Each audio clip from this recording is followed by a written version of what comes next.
that are with us, and I believe the rest of the people behind me will speak, and I'll let them introduce themselves. I want to start by thanking our investigators. It's hard to express the amount of time and effort and energy that goes into an investigation like this. You could see it on their face when we walked into headquarters last night, had the opportunity to see them, talk to them, thank them in person at the culmination of this. They're absolutely exhausted. They put every bit of their heart and soul into this investigation to get this suspect brought into custody and taken off the streets, and I cannot thank them enough for that. Also want to thank our law enforcement partners. We are truly blessed in Arkansas. It's not always common, and that's unfortunate, but we have a relationship with our state, local, and federal counterparts that's second to none. There was an incredible amount of cooperation and collaboration that went into this investigation. No part is less than any other's part. There's a total package that has to be looked at, has to be investigated, and these groups work together in a very impressive way, and we can't thank them enough, not just on this case, but in every case that we work within state police. To have that partnership with them is really valuable. I want to thank the public for providing images and videos from cell phones, home, and business security footage that directly advanced this investigation.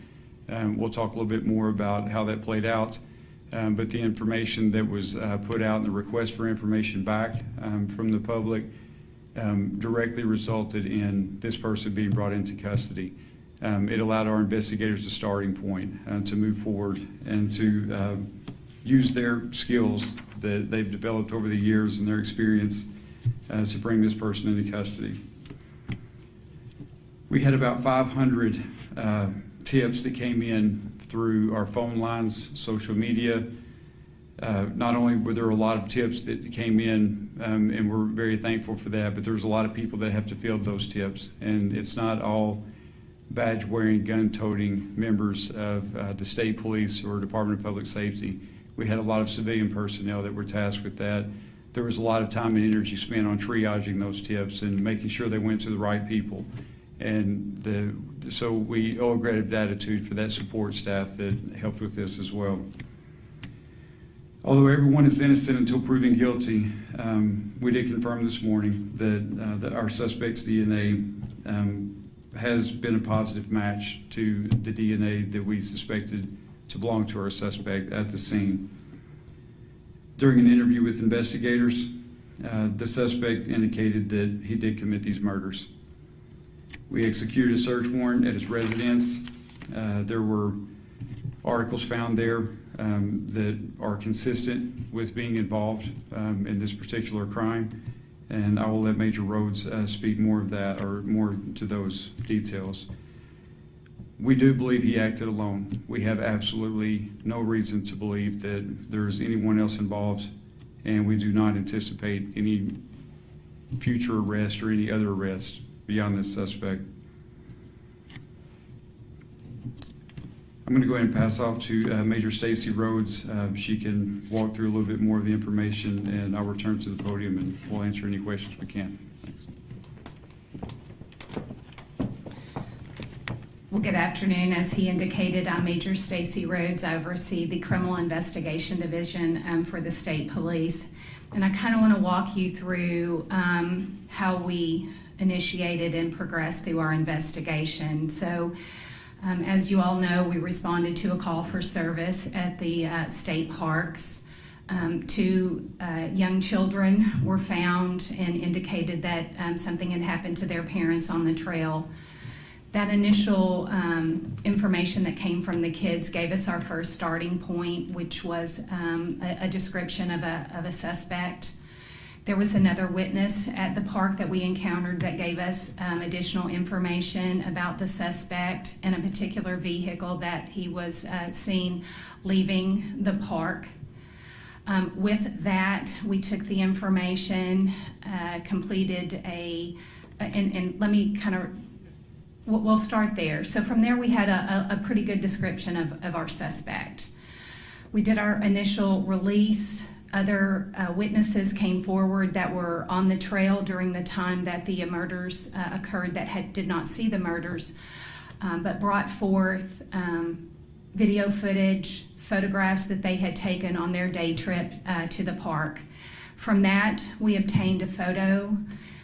We interviewed witnesses and were able to compile a composite sketch of what we believed our suspect looked like. With that, we received dozens and dozens of tips. With the initial vehicle information that we received, it being a black sedan, one of the initial descriptions was that it was sporty. From that, we received well over 5 or 6, maybe close to 10 videos of this particular car from homes and businesses along the routes in and out of the park. So we were able to ascertain that a pretty good description of this vehicle. So with that vehicle information, that became critical in identifying our suspect. So with the photos or the tips that came in with the composite and the photo, as the Colonel said, we received over 500 tips. And initially we were using the names and information to come out to compare with, did they have black vehicles? Did they meet a certain criteria of vehicles? But as we began to hone in on the vehicle, it became clear that it was a Kia Stinger. And we used that information to vet various owners. And our suspect was identified, and with that we sought him out and we located him at a local barber shop there in Springdale. We took him into custody, and with that we spoke to him, and he made statements indicating that he had committed these heinous acts. And our job didn't stop there. We executed a search warrant on his house and also on the vehicle. We are still waiting a lot of testing at the crime lab. But as the Colonel said, DNA that was recovered at the initial crime scene matched his DNA that we pulled last night. Colonel, or I'm sorry.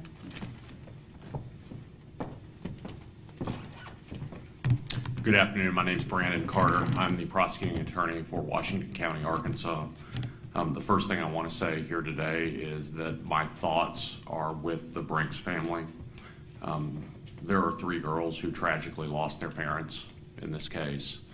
And although today is a good day for law enforcement, there's a shadow over it because of the tragedy that occurred on Saturday. I want to commend the state police for the work they did in this case. I couldn't be more proud to be an Arkansan today. I couldn't be more proud to be a resident of Northwest Arkansas right now, and am confident and satisfied with the work that law enforcement did in this case. Especially, I want to note the cooperation I saw between local agencies in this case. I could name them all off, but I have a list here of 7 to 9 agencies that worked hand in hand to quickly solve this crime, and I commend every law enforcement officer that worked on this case. I also commend any member of the public that provided us information that led to the solving of this crime. I want the public to know that they're safe. The defendant in this case is innocent until he's proven guilty. But I'm confident that we have the right defendant in this case and that the public need not worry going forward. Someday they're going to open Devil's Den State Park, and I'll be on the trail myself when that happens. The defendant will be spending time in Washington County Circuit Court over the course of the coming days. It is my intention to use the full weight of my office to bring this defendant to justice for the Brinks family.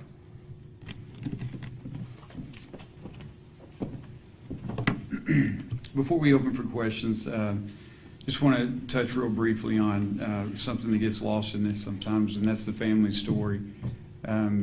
We've spoken to the family quite a few times over the last several days, and what we heard consistently is what a loving mother and father they were, loving husband and wife that they were towards each other.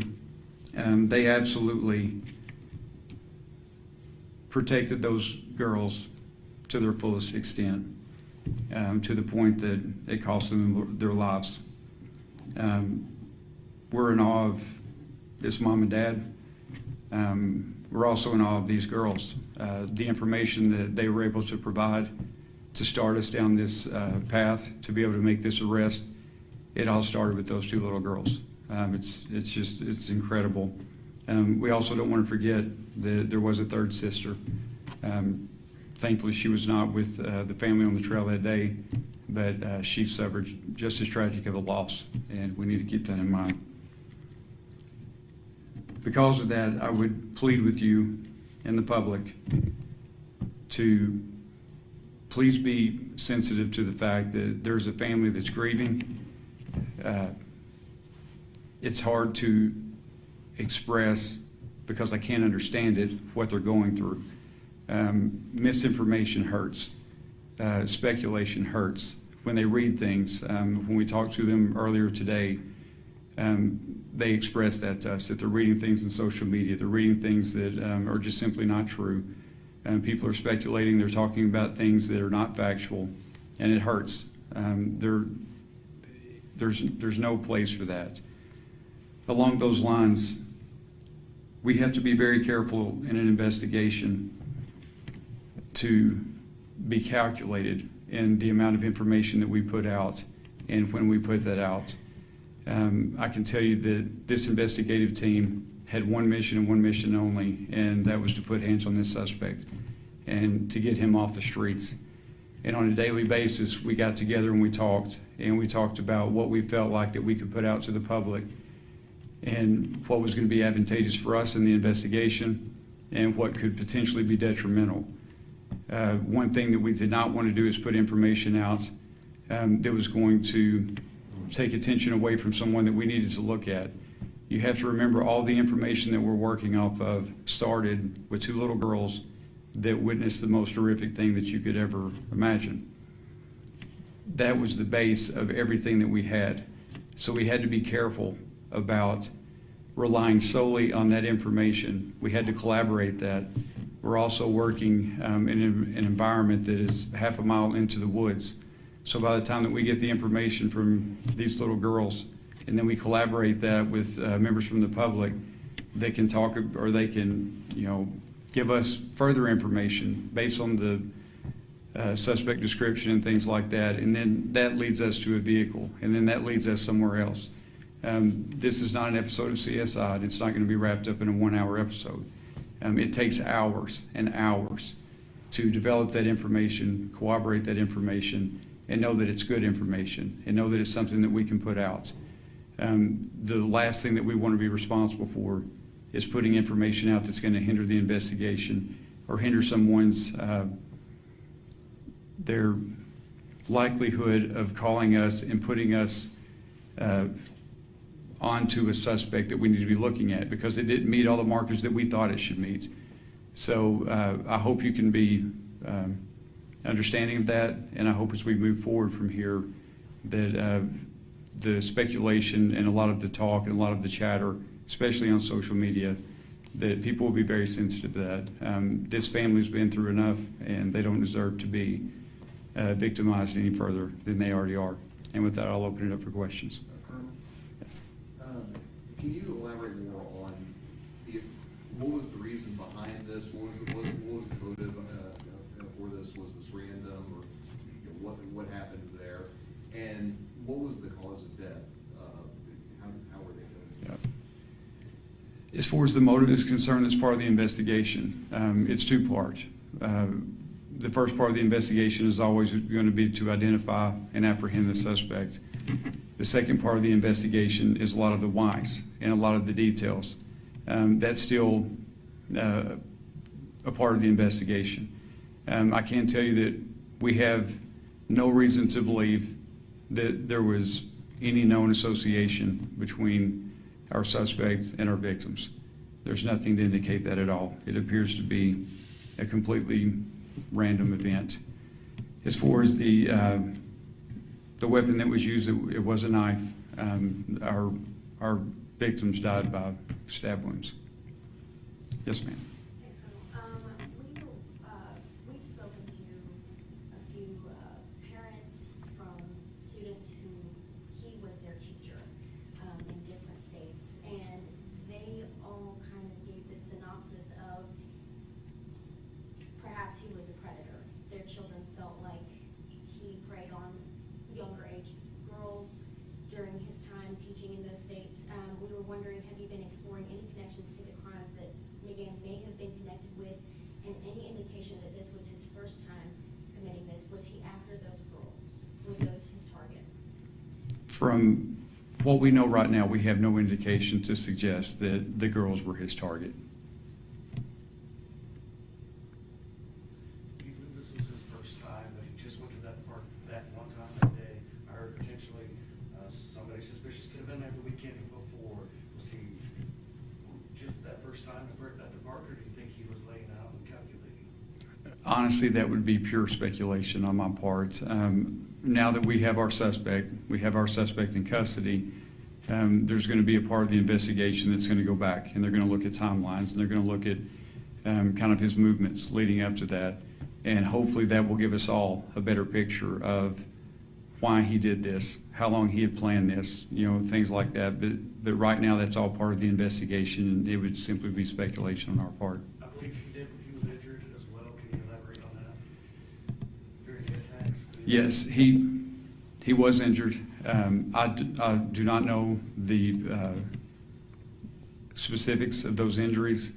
I do know that his injuries resulted in blood loss, and it was that blood loss that allowed us to establish a DNA profile to begin with, and it was that DNA profile that was matched today against our suspect. I would assume that's any loving parent trying to do whatever they could to protect their loved ones. Absolutely. I would say you're correct. Yes, You ma'am. mentioned some article was found in the house. What was found? Stacy. So if you'll remember the photo that was of the back of our suspect, we did find items that were consistent with what was seen in that photograph. Was the weapon there? Well, we don't know that it's the weapon, but we did collect some knives from the residence. We won't know until we test it, obviously. The arrest itself, did he resist? Was he easygoing? What did that look like? No, he was completely cooperative. Can you speak on the terrain, the area that the victims were found in regards to the girls getting to safety to get help? What kind of time frame that would look like for two girls? Was it a rough terrain? Was it something that, another person found them within an hour, or can you speak on that? So I don't know that we can speak on to the time frame, but the terrain was what you would see in a typical park. I don't know that it was particularly rugged, but it had some inclines. It was fairly maintained, but it was, our estimation was about a half a mile into the park. So you can imagine how long that would take to get out. We had heard reports. Can you confirm that the father was stabbed first, the mother took the kids back into the car for safety, went back to help her husband, and then she died too? So the information that we have is that the husband was attacked first. The mother did not return all the way to the car with the kids. We believe that the mother took them to safety and then returned to help her husband. I know you all said that the suspect, I believe, indicated that he had committed these acts. Any more specifics on what he may have said since his arrest? We're not going to comment on that at this point. It wouldn't be fair to the continuing investigation. And then I assume this would be for maybe more the prosecuting attorney, but do you know yet if you'll pursue the death penalty in this case, or what kind of consequences you might seek? This case certainly has the aggravators that exist where a jury should get to decide what the punishment for this defendant is. It is my intention to pose that to a jury. So the state will not be waiving the death penalty in this case. Have family members said that they want you to seek the death penalty? I'm not going to comment on that. Did he indicate he plans to plead guilty to this? Defendant's innocent until proven guilty at arraignment. I anticipate he will plead not guilty, as is custom.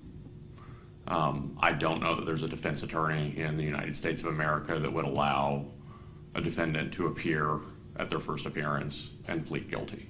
So it is much, much too early to visit about that. Has he indicated he's going to seek a public defender, or has a private attorney or anything like that?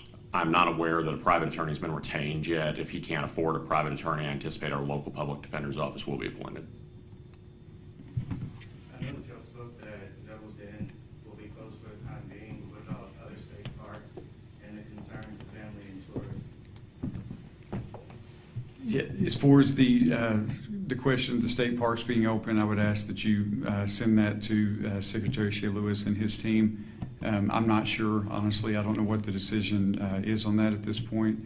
As far as the safety of our public visiting those state parks, I would say it's absolute as it can be. I mean, it's not like we have a pattern of people being assaulted or attacked in our state parks. You're probably much more likely to be assaulted getting gas at a convenience store on the way home if you look at statistics. So to echo the prosecutor's comments, I would not hesitate to go to a state park today. I know you're still looking into it, Stacy, but have you found any more information about background? Last night, you recently moved to the Springdale area. Do you have more information you can share? And just informed about the Springdale School District, what else can you tell us? So, I don't have a whole lot. Some of that we will look into. I can just tell you that we found that he lived in Texas and also Oklahoma and had recently moved here and had taken employment as a teacher. It doesn't sound like he was ever an actual teacher in Arkansas, but that he was a teacher in other locations. Right now we're completely focused on our case here, and we haven't explored any of that background investigation. I fully expect that other jurisdictions will probably reach out to us to see if they have any, if there are cases throughout the U.S. that may be connected to him. I fully expect that. As of right now, he's the only suspect. He's not suspect of any other incidences here in our area. That's correct. Not that we've been made aware of, that's for sure. And recently, you moved here a few weeks ago, a few months. I believe it's been a few months. Yes, sir. Major, can you clarify? You say he made statements indicating that he had killed them. Did he flat out confess, or what exactly did he say? So I was not actually in the room when he was confession, so I'm not going to speak to, I certainly don't want to get that wrong, but just know that he did indicate that he had committed the murders. Would you call it a confession, or you don't know? I would call it an admission. Does the suspect have any sort of criminal history that you all know of? No, he did not. Not any adult criminal history that we've been able to find, for sure. Did he indicate why Springdale's not that far from the state park, any indication why he, for 5 days, stayed so close to the scene, or was he planning on fleeing the area or the state at some point? There was no indication that he was going to flee the area. He actually had a residence in Springdale, so that's why he was in the area.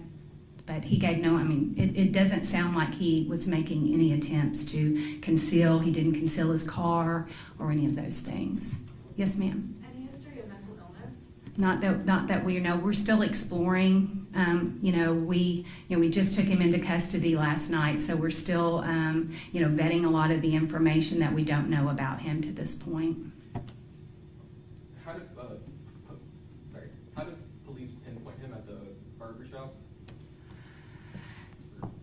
Good old-fashioned police work. Was there any technology used or that aided in the investigation? Absolutely. Can you elaborate on that? Like, were there any like license plate readers or anything that gave a tip to where he was at that point in time? Or I'll just say this, that there's rarely a case that we work that doesn't include those types of things, so we used everything. When I say that it was all hands on deck and there was no stone left unturned, it involved all of those technological aspects. with the high volume of tips that came in, can you elaborate on how you sort of knew which ones to look into? So we had a really good filtering system, and we are aware initially there were some issues with tips and the phone system that we had in place at that time. Once we implemented the tips line, we had a team around the clock filtering through those, and we had a pretty good matrix of the ones that we would push to the top and the ones that we would term a lower priority. So it's, but most of, if we got indication that it involved video, photographs, a first-hand account at the park, those were our priorities. And I understand that every case is different, but you've been years investigated divorce crimes. This typical, a random crime like this, and a person goes back and gets a haircut in the same car. Nothing about this case is what I would call conventional. In my 27 years that I've been with the state police, this is probably one of the most heinous that we've had, especially the aspect of just how random it was. It's when we were talking last night in the command center that it was every agent's worst nightmare, because in a typical investigation we use what we call victimology, and you can usually kind of pinpoint something that a victim has done or the circumstances they're in, whether it's a domestic violence or just drug related. You can typically narrow down your suspect pool. We had no way to do that in this case, so it made it particularly difficult, and what makes the work by our agents so extraordinary. Yes, ma'am. Was the suspect trying to change his identity at all? We don't have any indication that he was doing that. He was obviously getting a haircut, but you could chalk that up to school starts next week. So, but he didn't indicate he was trying to alter that I'm aware of, that he was trying to alter his identity. And you all mentioned that he was cooperative when you got to the barber shop. Any other initial reaction from him when you all showed up? Anything you could tell us? That's probably best that I not discuss that so early in the investigation to this point. Can you speak on the role of social media in helping bring about the rest of this? I will say that social media did nothing to help our investigation. I would say that it absolutely hindered our investigation. As you heard the Colonel mention, the hurt and the just the emotional toil that social media gave to that family. It's so easy to be that keyboard warrior and question everything that law enforcement is doing. And I would just simply say that let us do our job. If you've got a tip, give it to us. Don't spread it on social media unless you're an expert. And if you're an expert, you're probably not on social media. One of the first details that you'll put out about the car was there's tape covering the license plate. Was that the case with his vehicle, and any reason why? Was he trying intentionally to cover up the license plate? Yes, he did use tape to conceal some of the things that would help identify his vehicle. Yes, ma'am. Does that lead you to believe at all that he's done this before? There are indications. Everyone speculates that there was a lot of thought that went into this to conceal his identity. I will say that, but on the other side of that, he was also very sloppy. So whether he committed something else, we don't know, but we are certainly going to explore that. How long between when you determined that he was the suspect that you were looking for and when you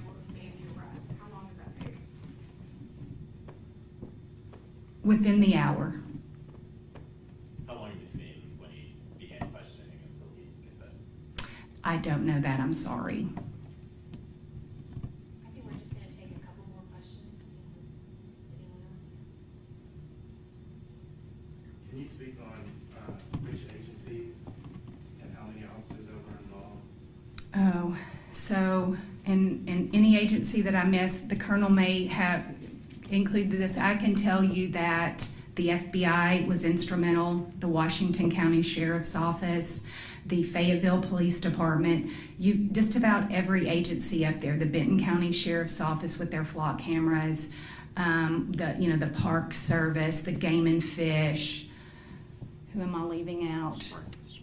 Springdale, absolutely instrumental. They had a detective embedded with us from the very beginning, and anybody else?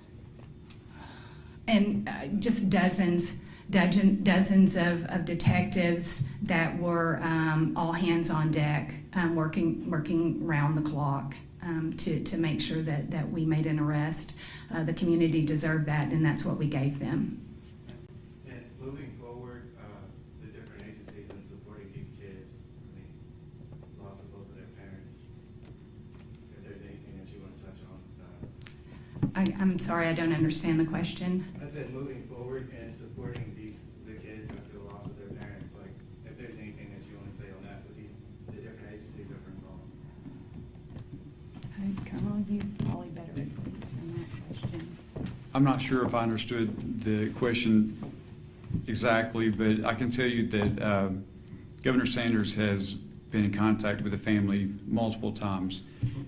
She's expressed the absolute heartbreak of the state, the support and the prayers that that family will receive, not only from her and her family, but from the state of Arkansas. In addition to that, she's made available any resource that that family needs during this recovery process from state agencies, whether that be law enforcement or other type of support agencies. I can also tell you from someone myself that has spoken with the family multiple times, they're an incredibly strong family, and they have a very, very strong family support in place. I have no doubt that those three girls are going to be well taken care of, and they're going to get everything they need from that family. And they also know that if they have a need that we can assist with, we being the state of Arkansas, any type of state public entity, then we will absolutely do that. Lastly, I know while the investigation is ongoing, you're conducting an internal review and see could things be done better, call transfers and information viewer, at least am I correct in something like that? Yes, we will always, after any significant incident, we'll debrief it, and we'll look at what we did right, what we did wrong, what we could do better. I can tell you from our vantage point right now, it's hard for me to be critical of anything that our investigators did. They have, you know this, I know these guys, I know our capabilities, but you forget, honestly, until you see it play out. You see the level of expertise and skill.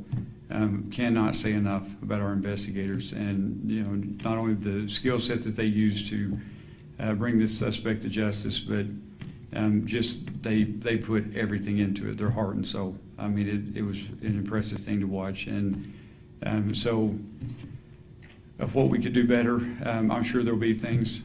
Y'all have heard me say it before, our agency is comprised of human beings, and we're always going to make mistakes, and there's going to be things that we can fine tune, but from my vantage point right now, I have nothing but gratitude and respect for our investigators and the way this was handled. Colonel, one more question. Can you confirm when you spoke to him after the arrest that this was not, he didn't know them, he didn't know the family at all, this was just a pure accidental coincidence that he targeted them? I can confirm that, and again, as Major Rhodes said, I was not present for the interview, and I've not listened to the interview yet. But I can confirm that we have absolutely no indication, no reason whatsoever to believe that there was any connection at all between our suspect and our victims. I've got one more. Can you elaborate on the role that the FBI and federal law enforcement helped in the investigation? Yeah, so the first thing I can tell you is how blessed we are with their partnership. The prosecutor and the major both mentioned all the agencies that were involved. What's always nice about that is they don't wait on us to call them.